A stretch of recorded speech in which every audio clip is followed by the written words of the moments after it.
শিক্ষা অধিকার, কিন্তু সবাই পাচ্ছে না সমান সুযোগ। গাজীপুরের শ্রীপুরে 2 শতাধিক কিন্ডারগার্টেন স্কুলের কোমলমতি শিক্ষার্থী দাঁড়িয়ে গেছে এক দাবি নিয়ে। আমরাও বৃত্তি পরীক্ষা দিতে চাই। বৃহস্পতিবার সকালে শ্রীপুর উপজেলা পরিষদের মূল ফটকের সামনে অনুষ্ঠিত এই মানববন্ধনে ছিল প্লাকার্ড, চোখের স্বপ্ন আর কণ্ঠে প্রতিবাদের ভাষা। ছোট ছোট শিশুরা চিৎকার করে বলে ওঠে, সরকারি স্কুলে যদি বৃত্তি হয় তবে আমাদের কেন নয়। আর গর্জে ওঠে স্লোগান, জুলাই বিপ্লবের বাংলায় বৈষম্যের ঠাঁই নাই। মানববন্ধনে সভাপতিত্ব করেন শ্রীপুর উপজেলা কিন্ডারগার্টেন অ্যাসোসিয়েশনের সভাপতি আলহাজ মোহাম্মদ আবুল হোসেন প্রধান। সঞ্চালনায় ছিলেন সাধারণ সম্পাদক এস.এম. ফরহাদ মিয়া। রাজনৈতিক ও সামাজিক নেতারা একে ঐতিহাসিক প্রতিবাদ বলে উল্লেখ করেন। বিএনপির কেন্দ্রীয় সহ-স্বাস্থ্য বিষয়ক সম্পাদক ডাক্তার এস.এম. রফিকুল ইসলাম বাচ্চু বলেন, কিন্ডারগার্টেনের শিশুরা শিক্ষা থেকে কেন বঞ্চিত হবে? সকলের জন্য সমান সুযোগ নিশ্চিত করতে হবে। আরো বক্তব্য দেন শ্রীপুর পৌর বিএনপির আহ্বায়ক হুমায়ুন কবির সরকার, পৌর শাখার সভাপতি শামীম আহমেদ, সহ-সভাপতি ডাক্তার হারুনুর রশিদ, দপ্তর সম্পাদক নাইম হাসান রাসেল সহ অনেকেই। মানববন্ধন শেষে উপজেলা নির্বাহী কর্মকর্তা ব্যারিস্টার সজীব আহমেদের কাছে স্মারকলিপি তুলে দেয় উপজেলা কিন্ডারগার্টেন অ্যাসোসিয়েশন। তাদের আবেদন, বাচ্চাদের ভবিষ্যতের কথা ভেবে আবারও চালু করা হোক বৃত্তি পরীক্ষা। এই শিশুরা বড় হয়ে কি হবে আমরা জানি না, কিন্তু তাদের আজকের কণ্ঠস্বর যেন আমাদের বিবেক নাড়িয়ে দেয়, কারণ আজ যারা চুপ থাকলে কাল তাদেরও বলার কিছু থাকবে না। আমরা কিন্ডারগার্টেনের শিক্ষার্থীরা বৃত্তিতে অংশগ্রহণ করতে চাই, তাই আজকে আমরা এখানে এসেছি। প্রাইমারি স্কুলে বৃত্তি আছে, আমাদের এই স্কুলে এখন বৃত্তি নাই, সেজন্য এখন আমাদের মানববন্ধনে দাঁড়ানো প্রয়োজন। আমাদের স্কুলেও সরকারিভাবে বৃত্তির পরীক্ষার ব্যবস্থা যেন হয়। আমরা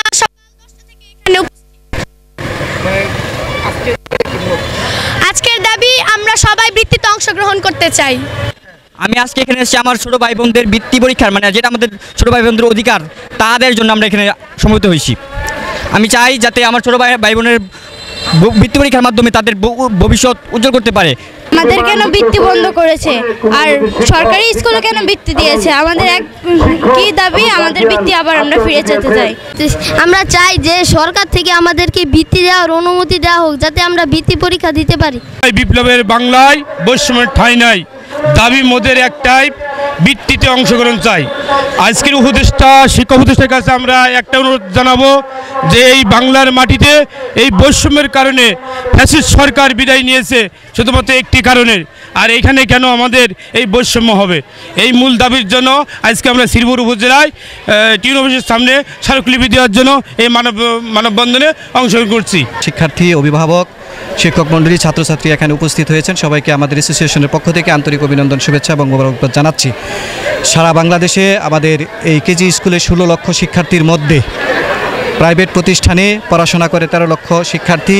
এই 13 লক্ষ শিক্ষার্থীকে বাদ দিয়ে সরকার যে প্রজ্ঞাপন দিয়েছে প্রাথমিক বৃত্তি পরীক্ষায় 5ম শ্রেণীর, সেটি অবশ্যই যুক্তিসঙ্গত না। আমরা এই সংবাদ সম্মেলনের মাধ্যমে, আমাদের সাংবাদিকদের ভাইদের মাধ্যমে এই সিদ্ধান্ত যারা নিয়েছেন, নীতি নির্ধারক পর্যায়ে যারা এই সিদ্ধান্ত নিয়েছেন, তাদেরকে অনতিবিলম্বে এই সিদ্ধান্ত প্রত্যাহার করার জন্য বিনীতভাবে আহ্বান জানাচ্ছি আমরা শ্রীপুর উপজেলা কিন্ডারগার্টেন অ্যাসোসিয়েশনের পক্ষ থেকে।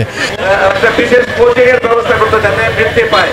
এই বৃত্তি পরীক্ষার মাধ্যমে একটা শিক্ষা প্রতিষ্ঠান কতটা মানসম্মত, কতটা ভালো করছে সেটা প্রমাণ হয়। এই বৃত্তি পরীক্ষার মাধ্যমে সেই শিক্ষা প্রতিষ্ঠানের সুনামও বৃদ্ধি পায়, ছাত্রছাত্রীদের সুনাম বৃদ্ধি পায়, আমাদের ছেলেরা বৃদ্ধি পায়, আমাদের শিক্ষক, অভিভাবক, বাবা মারা অত্যন্ত খুশি হয়।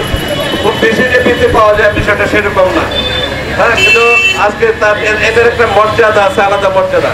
সেই মর্যাদা থেকে আজকে দেশের 70% ছাত্র ছাত্রীদেরকে যারা বঞ্চিত করলো, তাদের ব্যাপারে আমার মন্তব্য করতে ইচ্ছে করছে না। তাদের বিষয়ে কি মন্তব্য করবো সেটা ইচ্ছে করছে না। আমি শুধু তুলনা দিলাম যেভাবে তারা খাস জায়গায় মানুষকে গৃহহীন করেছে, কারোর কর্তব্য, সেটার সাথে আমি এটাকে তুলনা করলাম। তাদের সে উচিত ছিল এইগুলি যে মেজর সিদ্ধান্ত, বড় বড় সিদ্ধান্ত, এই ধরনের সিদ্ধান্ত তাদের এইভাবে প্রজ্ঞাপন যে বুদ্ধি দেখ, তারা দেশের কল্যাণে এই বুদ্ধিটা দেয় নাই।